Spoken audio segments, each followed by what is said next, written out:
अध्याय 42 कुब्जा पर कृपा, धनुष भंग और कंस की घबराहट। श्री सुखदेव जी कहते हैं, परीक्षित, इसके बाद भगवान श्री कृष्ण जब अपनी मंडली के साथ राजमार्ग से आगे बढ़े तब उन्होंने एक युवती स्त्री को देखा। उसका मुंह तो सुंदर था, परंतु वह शरीर से कुबड़ी थी। इसी से उसका नाम पड़ गया था कुब्जा। वह अपने हाथ में चंदन का पात्र लिए हुए जा रही थी। भगवान श्री कृष्ण प्रेम रस का दान करने वाले हैं। उन्होंने कुब्जा पर कृपा करने के लिए हंसते हुए उससे पूछा, सुंदरी, तुम कौन हो? यह चंदन किसके लिए ले जा रही हो? कल्याणी, हमें सब बात सच सच बतला दो। यह उत्तम चंदन, यह अंगराग हमें भी दो। इस दान से शीघ्र ही तुम्हारा परम कल्याण होगा। उपटन आदि लगाने वाली सैरंध्री कुब्जा ने कहा, परम सुंदर, मैं कंस की प्रिय दासी हूँ। महाराज मुझे बहुत मानते हैं। मेरा नाम तेवक्रा कुब्जा है। मैं उनके यहाँ चंदन अंगराग लगाने का काम करती हूँ। मेरे द्वारा तैयार किए हुए चंदन और अंगराग भोजराज कंस को बहुत भाते हैं, परंतु आप दोनों से बढ़कर उसका और कोई उत्तम पात्र नहीं है। भगवान के सौंदर्य, सुकुमारता, रसिकता, मंदहास्य, प्रेमालाप और चारु चितवन से कुब्जा का मन हाथ से निकल गया। उसने भगवान पर अपना हृदय न्यौछावर कर दिया। उसने दोनों भाइयों को वह सुंदर और गाढ़ा अंगराग दे दिया। तब भगवान श्री कृष्ण ने अपने सांवले शरीर पर पीले रंग का और बलराम जी ने अपने गोरे शरीर पर लाल रंग का अंगराग लगाया तथा नाभि से ऊपर के भाग में अनुरंजित होकर वे अत्यंत सुशोभित हो गए। भगवान श्री कृष्ण उस कुब्जा पर बहुत प्रसन्न हुए। उन्होंने अपने दर्शन का प्रत्यक्ष फल दिखलाने के लिए 3 जगह से टेढ़ी किंतु सुंदर मुख वाली कुब्जा को सीधी करने का विचार किया।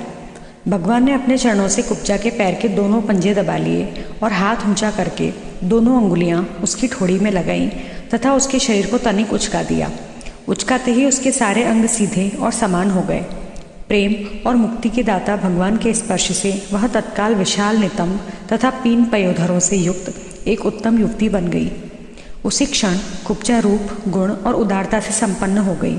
उसके मन में भगवान के मिलन की कामना जाग उठी। उसने उनके दुपट्टे का छोर पकड़कर मुस्कुराते हुए कहा, वीर शिरोमणि, आइए घर चलें। अब मैं आपको यहाँ नहीं छोड़ सकती, क्योंकि आपने मेरे चित्त को मथ डाला है। पुरुषोत्तम, मुझ दासी पर प्रसन्न होइए। जब बलराम जी के सामने ही कुब्जा ने इस प्रकार प्रार्थना की, तब भगवान श्री कृष्ण ने अपने साथी ग्वाल बालों के मुंह की ओर देखकर हंसते हुए उससे कहा, सुंदरी, तुम्हारा घर संसारी लोगों के लिए अपनी मानसिक व्याधि मिटाने का साधन है। मैं अपना कार्य पूरा करके अवश्य वहाँ आऊँगा। हमारे जैसे बेघर के बटोहियों को तुम्हारा ही तो आसरा है। इस प्रकार मीठी मीठी बातें करके भगवान श्री कृष्ण ने उसे विदा कर दिया। जब वे व्यापारियों के बाजार में पहुंचे तब उन व्यापारियों ने उनका तथा बलराम जी का पान, फूलों के हार, चंदन और तरह तरह की भेंट उपहारों से पूजन किया। उनके दर्शन मात्र से स्त्रियों के हृदय में प्रेम का आवेग, मिलन की आकांक्षा जग उठती थी। यहाँ तक कि उन्हें अपने शरीर की भी सुध न रहती। उनके वस्त्र, जूड़े और कंगन ढीले पड़ जाते थे तथा वे चित्र लिखित मूर्तियों के समान ज्यों की त्यों खड़ी रह जाती थी। इसके बाद भगवान श्री कृष्ण पूर्ववासियों से धनुष यज्ञ का स्थान पूछते हुए रंगशाला में पहुंचे और वहां उन्होंने इंद्रधनुष के समान एक अद्भुत धनुष देखा। उस धनुष में बहुत सा धन लगाया गया था। अनेक बहुमूल्य अलंकारों से उसे सजाया गया था। उसकी खूब पूजा की गई थी और बहुत से सैनिक उसकी रक्षा कर रहे थे। भगवान श्री कृष्ण ने रक्षकों के रोकने पर भी उस धनुष को बलात् उठा लिया। उन्होंने सबके देखते देखते उस धनुष को बाएं हाथ से उठाया, उस पर डोरी चढ़ाई और एक क्षण में खींचकर बीचों बीच से उसी प्रकार उसके 2 टुकड़े कर डाले, जैसे बहुत बलवान मतवाला हाथी खेल ही खेल में ईख को तोड़ डालता है। जब धनुष टूटा तब उसके शब्द से आकाश, पृथ्वी और दिशाएं भर गईं। उसे सुनकर कंस भी भयभीत हो गया। अब धनुष के रक्षक आतताई असुर अपने सहायकों के साथ बहुत ही बिगड़े। वे भगवान श्री कृष्ण को घेर कर खड़े हो गए और उन्हें पकड़ लेने की इच्छा से चिल्लाने लगे, पकड़ लो, बांध लो, जाने ना पाए। उनका दुष्ट अभिप्राय जानकर बलराम जी और श्री कृष्ण भी तनिक क्रोधित हो गए और उस धनुष के टुकड़ों को उठाकर उन्हीं से उनका काम तमाम कर दिया।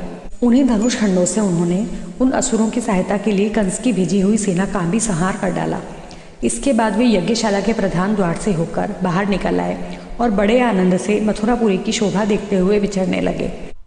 जब नगर निवासियों ने दोनों भाइयों के इस अद्भुत पराक्रम की बात सुनी और उनके तेज, साहस तथा अनुपम रूप को देखा, तब उन्होंने यही निश्चय किया कि हो न हो ये दोनों कोई श्रेष्ठ देवता हैं। इस प्रकार भगवान श्री कृष्ण और बलराम जी पूरी स्वतंत्रता से मथुरापुरी में विचरण करने लगे।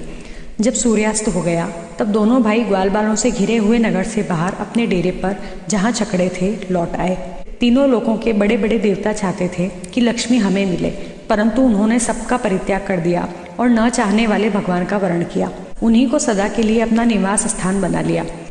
मथुरावासी उन्हीं पुरुष भूषण भगवान श्री कृष्ण के अंग अंग का सौंदर्य देख रहे हैं। उनका कितना सौभाग्य है। ब्रज में भगवान की यात्रा के समय गोपियों ने विरहातुर होकर मथुरावासियों के संबंध में जो जो बातें कही थी वे सब यहाँ अक्षरशः सत्य हुई। सचमुच वे परमानंद में मग्न हो गए। फिर हाथ पैर धोकर श्री कृष्ण और बलराम जी ने दूध में बने हुए खीर आदि पदार्थों का भोजन किया और कंस आगे क्या करना चाहता है इस बात का पता लगाकर उस रात को वहीं आराम से सो गए।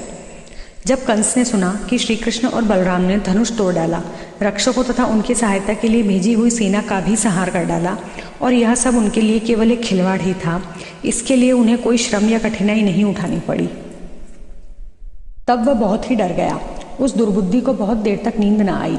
उसे जागृत अवस्था में तथा स्वप्न में भी बहुत से ऐसे अपशकुन हुए जो उसकी मृत्यु के सूचक थे। जागृत अवस्था में उसने देखा कि जल या दर्पण में शरीर की परछाई तो पड़ती है परंतु सिर नहीं दिखाई देता।